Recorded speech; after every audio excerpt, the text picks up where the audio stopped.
કરીએ તો સ્થિર થયેલા ચોમાસાએ ખેડૂતોના મન હવે અસ્થિર કર્યા છે। 120 કલાકથી ચોમાસું સ્થિર જોવા મળી રહ્યું છે તો અરબ સાગરની શાખા 5 દિવસથી ઠેરની ઠેર જોવા મળી રહી છે। હાલ ચોમાસું ગુજરાત તરફ આગળ વધે તેવી અનુકૂળ સ્થિતિ જોવા નથી મળી રહી તો 2 થી 3 દિવસમાં ચોમાસું મુંબઈ પહોંચે તેવી શક્યતા પણ જોવા નથી મળી રહી તો 120 કલાકથી ચોમાસું સ્થિર જોવા મળી રહ્યું છે જેના કારણે હવે ખેડૂતો ચિંતામાં મુકાઈ ગયા છે।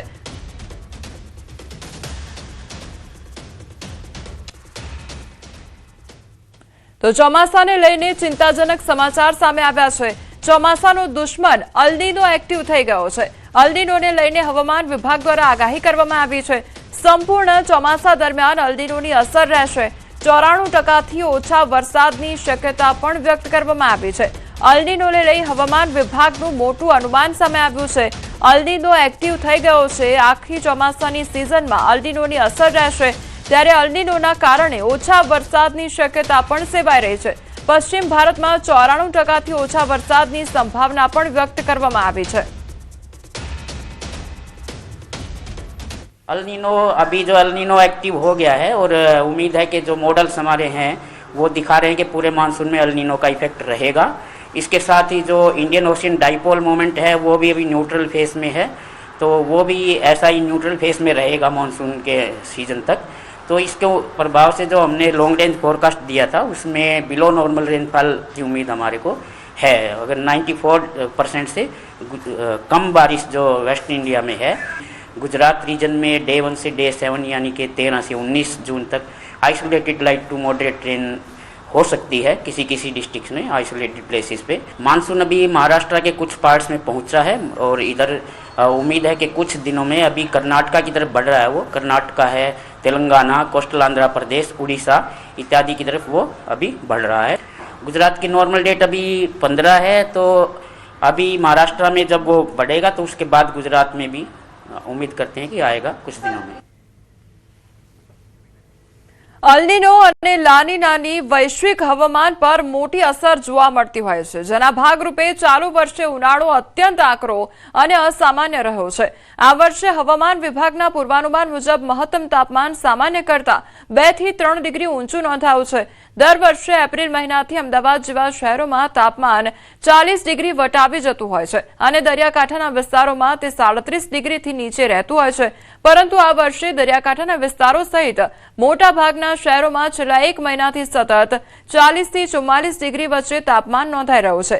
સામાન્ય રીતે વાતાવરણ બદલાતા તાપમાનમાં જે ઘટાડો જોવા મળતો હતો તે આ વખતે જોવા મળ્યો નથી અને ઉનાળો પૂરો થવા છતાં હજુ પણ ગરમી જવાનું નામ નથી લેતી અને વરસાદની પણ ખેંચ વર્તાઈ રહી છે। અલ નીનો દર વર્ષે મતલબ આગળ બી આવી ચૂકેલા છે, પહેલી વખત આવી ચૂકેલા છે, પણ આ અલ નીનોમાં આવું કેમ થયું છે? કારણ કે આ વખતના અલ નીનોમાં સુપર અલ નીનો છે અને એનું રીઝન એક જ છે કે પ્રશાંત મહાસાગરમાં 1 જૂને જે IMD એક વસ્તુ નોંધી છે એ બહુ ચોંકાવનારી છે અને એ છે 2 ડિગ્રી ઉપરનું ટેમ્પરેચર। એટલે આખા દરિયાનું ટેમ્પરેચર 2 ડિગ્રી કરતા વધી ગયું છે આ વર્ષે જૂન 2026માં, જેના લીધે દરિયાની સપાટીમાં અને દરિયાની આજુબાજુના વિસ્તારની અંદર ગરમીનું પ્રમાણ વધી ગયું છે। એટલે એના જ લીધે જે આખી અલ નીનોની એક ઘટના બની છે, અલ નીનોનું એક આખું એસ્ટાબ્લિશમેન્ટ થયું છે। સાબરકાંઠામાં ભગવાન શ્રી કૃષ્ણની મૂર્તિએ દૂધ પીધું હોવાના દાવા સાથે કેટલાક વિડીયો વાયરલ થયા છે। હિંમતનગર તેમજ તલોદના રામપુર કંપા વિસ્તારમાં ગત રાત્રે 9 થી 11 વાગ્યાની વચ્ચે બનાવ બન્યાનો દાવો કરવામાં આવી રહ્યો છે તો વિડીયોમાં પ્રતિમા આગળ રાખવામાં આવેલું દૂધ આલોપ થતું જોવા મળી રહ્યું છે અને સોશિયલ મીડિયા અને ટેલિફોનિક વાતચીત મારફતે આ વાત ઝડપથી ફેલાતા અન્ય લોકો દૂધ અર્પણ કરીને દાવાની ચકાસણી કરવાનો પ્રયાસ કરવામાં આવ્યો હતો। જો કે ભગવાન શ્રી કૃષ્ણની પ્રતિમાએ દૂધ પીધું હોવાના વાયરલ વિડીયોની પુષ્ટિ નથી થઈ અને તેને લઈને સોશિયલ મીડિયા પર વિવિધ પ્રકારની ચર્ચાઓ જોવા મળી રહી છે। ન્યૂઝ 18 ગુજરાતી આ વાયરલ વિડીયોની પુષ્ટિ કરતું નથી તો આ સમગ્ર મુદ્દે વિજ્ઞાન જાથાનું નિવેદન પણ સામે આવ્યું છે। આમાં કોઈ તથ્ય નથી તેવી જયંત પંડ્યા દ્વારા વાત કરવામાં આવી છે। આ કોઈ ચમત્કાર નથી તેવું પણ વિજ્ઞાન જાથા દ્વારા કહેવામાં આવી રહ્યું છે। લોકોને સાવધાની રહેવા વિજ્ઞાન જાથાની અપીલ પણ કરવામાં આવી છે। તો વિજ્ઞાન જાથા દ્વારા લોકોને અપીલ પણ કરવામાં આવી છે। એક તરફ આ જે વિડીયો છે તે સોશિયલ મીડિયા પર વાયરલ થઈ રહ્યો છે કે જ્યાં શ્રી કૃષ્ણની મૂર્તિ આગળ દૂધ રાખવામાં આવ્યું હતું અને તે દૂધ જાણે આ મૂર્તિ પીતી હોય તે પ્રકારનો વિડીયો વાયરલ થઈ રહ્યો છે અને ત્યારબાદથી જ તમામ લોકોને જાણ થતાં જે વિડીયો વાયરલ થયો લોકોને જાણ થતાં લોકો પણ તે ઘરે પહોંચી આવ્યા અને તેમના દ્વારા પણ દૂધ અર્પણ કરવામાં આવ્યું હતું। ચમત્કારિક ઘટના પાછળ વૈજ્ઞાનિક કારણો હોય છે।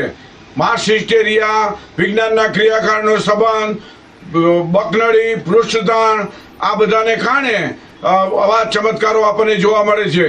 દ્રષ્ટિભ્રમ, વિભ્રમના કારણે પણ દૂધ છે કે પાણી પીતા હોય તે અદ્રશ્ય જોવા મળે છે। માસ હિસ્ટેરિયા અને પૃષ્ઠતાણના કારણે આપણને દૂધ છે કે પાણી છે અદ્રશ્ય જોવા મળે છે। ભગવાન શ્રી કૃષ્ણની શ્રદ્ધા રાખવી, ભક્તિ કરવી, પરંતુ અંધશ્રદ્ધાથી અંતે તો માનવીને જ નુકસાની થાય છે। માત્ર તુત છે, લોકોએ આવા તુતથી અળગા રહેવા વિજ્ઞાન જાથા અપીલ કરે છે। અમદાવાદમાં જેએસઆરટીસી વર્કશોપના કર્મચારીઓ સાથે શારીરિક શોષણનો આરોપ સામે આવ્યો છે। કર્મચારીઓ સાથે શારીરિક શોષણને લઈને વિરોધ કરવામાં આવ્યો છે। કર્મચારીઓએ દાણી લીમડા પોલીસ સ્ટેશનમાં અરજી કરી અને વર્કશોપના ડીએમઈ હરીન રાવલ વિરુદ્ધ આક્ષેપ કરવામાં આવ્યો છે। કર્મચારીઓને ઘરે બોલાવી શારીરિક અડપલા કરતા હોવાના આક્ષેપ થઈ રહ્યા છે। તો ડીએમઈની અશ્લીલ હરકતનો વિડીયો સામે આવ્યો છે। ડીએમઈની હકાલપટ્ટીની માંગ યુવાઓએ અગાઉ પણ કરી હતી। અધિકારી વિરુદ્ધ શારીરિક શોષણના આક્ષેપ થયા હતા તો દાણી લીમડા પોલીસે અરજીના આધારે તપાસ શરૂ કરી છે।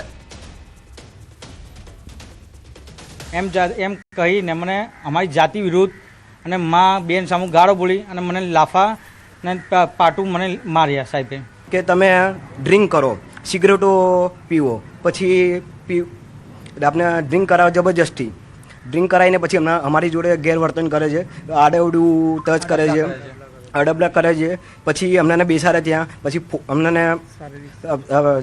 ના પાડીએ ને કે ના સર અત્યારે એટલે આવું નહીં આ તે એવી રીતે ના પાડીએ ને તો અમને ધમકી આપે કે તને અહીં બદલી કરી દઈશું।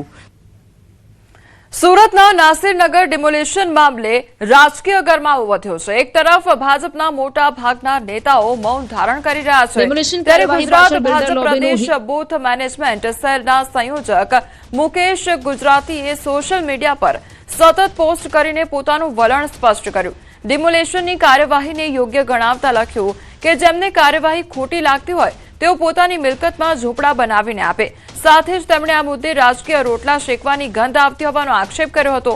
મુકેશ ગુજરાતીએ નાસિરનગરમાં રહેતા લોકોના દસ્તાવેજોની તપાસ અને કેટલા લોકો બાંગ્લાદેશી છે તેની પણ તપાસ કરવાની માંગ કરી છે।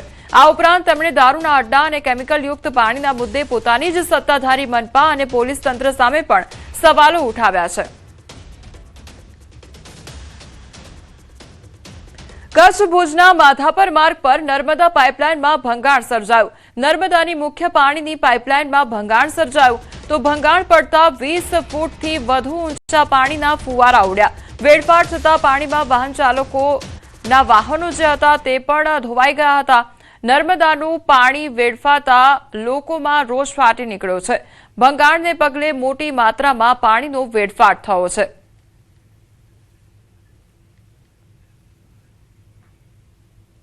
મહેસાણા જિલ્લાના કેટલાક ઔદ્યોગિક એકમો દ્વારા છોડવામાં આવી રહેલા કેમિકલયુક્ત ઝેરી પાણીના કારણે બહુચરાજી તાલુકાની ખારી નદીમાં ગંભીર પ્રદૂષણ ફેલાયું છે।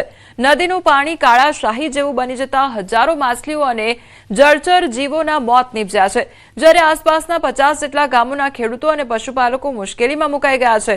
દુર્ગંધયુક્ત ઝેરી પાણીના કારણે ઊભા પાકને નુકસાન થવાની પણ ભીતિ ઊભી થઈ છે અને પશુઓ પણ પાણી પીવાથી દૂર ભાગી રહ્યા છે।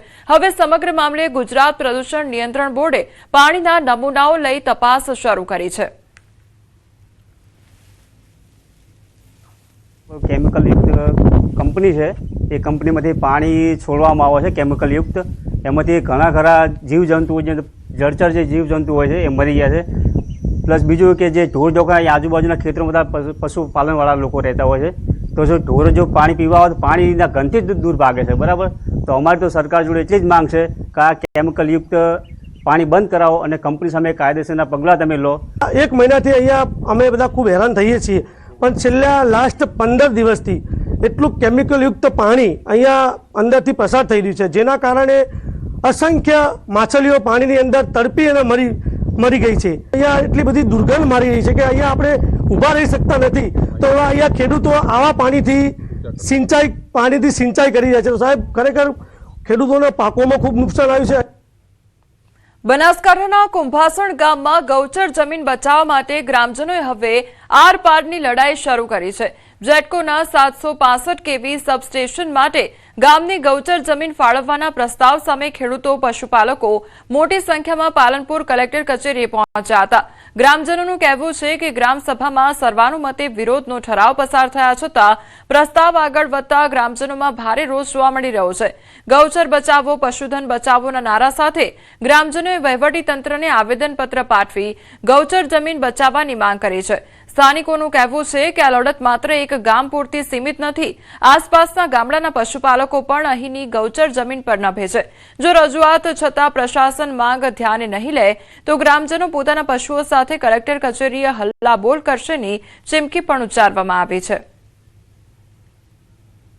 અમારા કુંભાસણ ગામે ગૌચરની જમીન જે પંચાયત હસ્તક આવેલી છે, જેનો સર્વે નંબર 9 1281 ને 1570 છે.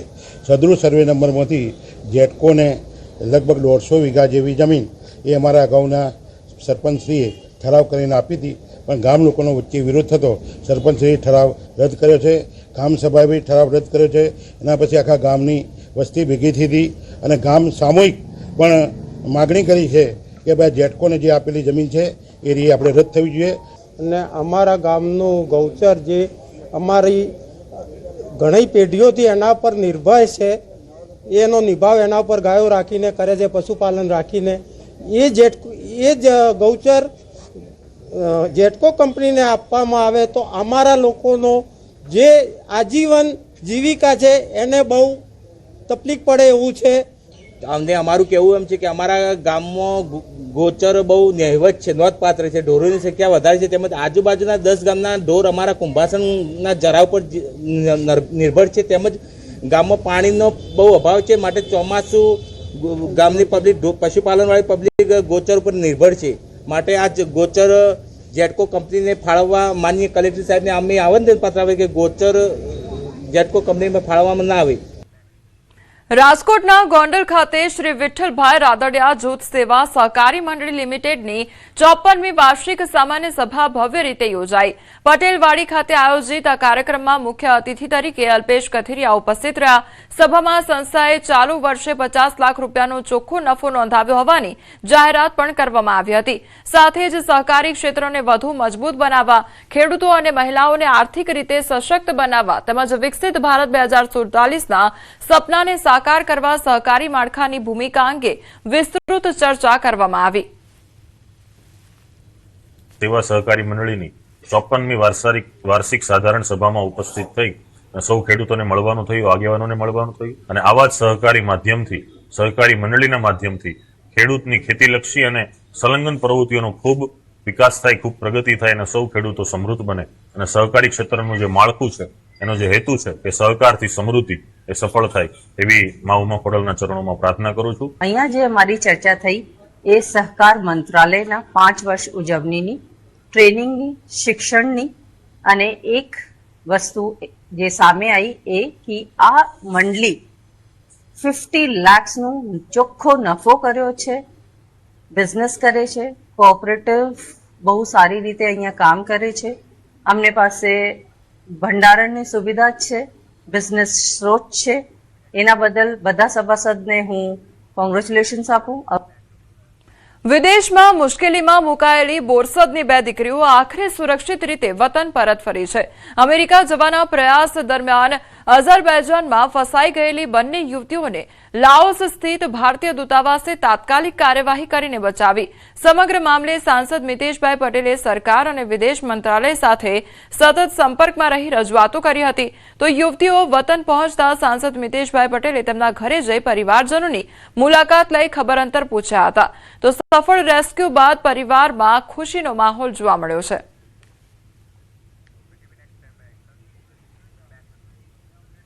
ગીર સોમનાથના ગીર ગઢડાના થોડી ગામે દીપડાના હુમલાની વધુ એક ઘટના સામે આવી. કેળાના બગીચામાં કામ કરી રહેલા કાકા ભત્રીજા પર અચાનક દીપડાએ હુમલો કર્યો તો હુમલામાં બંને ગંભીર રીતે ઇજાગ્રસ્ત થયા હતા. ઇજાગ્રસ્તોને પહેલા ગીર ગઢડા હોસ્પિટલ અને ત્યારબાદ વધુ સારવાર માટે ઉનાની ખાનગી હોસ્પિટલમાં ખસેડવામાં આવ્યા છે. ઘટનાની જાણ થતાં વન વિભાગની ટીમ સ્થળ પર પહોંચી હતી અને દીપડાને પાંજરે પૂરવા માટે કવાયત હાથ ધરી છે. બનાવ બાદ સમગ્ર વિસ્તારમાં ભયનો માહોલ પણ છવાઈ ગયો હતો તો ગ્રામજનોએ વન વિભાગ પાસે વધુ અસરકારક પગલાં લેવાની માંગ કરી છે. એ નિરણ વાટતા હતા અને દીપડો ઓચિંતાનો આવીને હુમલો કર્યો અને હું ત્યાં સાઈડમાં 100 મીટર દૂર હતો. દોડીને પહોંચ્યો. જંગલ ખાતાના અધિકારીઓ પણ હતા. એ બિચારા દોડીને આવી ગયા અને અમે બધા થઈને એને ભગાડ્યો. દીપડા જંગલ ખાતાવાળા પકડે તો છે પણ એને પાછા બીજા એરિયામાં ન મૂકો. એને કોઈ જગ્યા એવી જગ્યાએ મૂકો કે જે પાછા ફરીથી ન આવે. ગીર સોમનાથમાં સેલ્ફી લેતા કિશોરનો વિડીયો વાયરલ થયો છે. સિંહ સાથે સેલ્ફી લેતા હોવાનો વિડીયો વાયરલ થયો છે તો વિડીયો ગીર ગઢડા પંથકના ગામનો હોવાનું અનુમાન લગાવવામાં આવી રહ્યું છે. સિંહોની નજીક જઈ જીવના જોખમે સેલ્ફી લેતા કિશોરનો આ વિડીયો હવે ચર્ચાનો વિષય બન્યો છે. વિડીયો વાયરલ થતા સિંહોની સુરક્ષા અને વન વિભાગની જાગૃતિ અંગે ફરી એકવાર સવાલો ઉભા થયા છે. વન વિભાગે મામલાની તપાસ કરી જરૂરી કાર્યવાહી કરવાની માંગ પણ ઉઠી છે.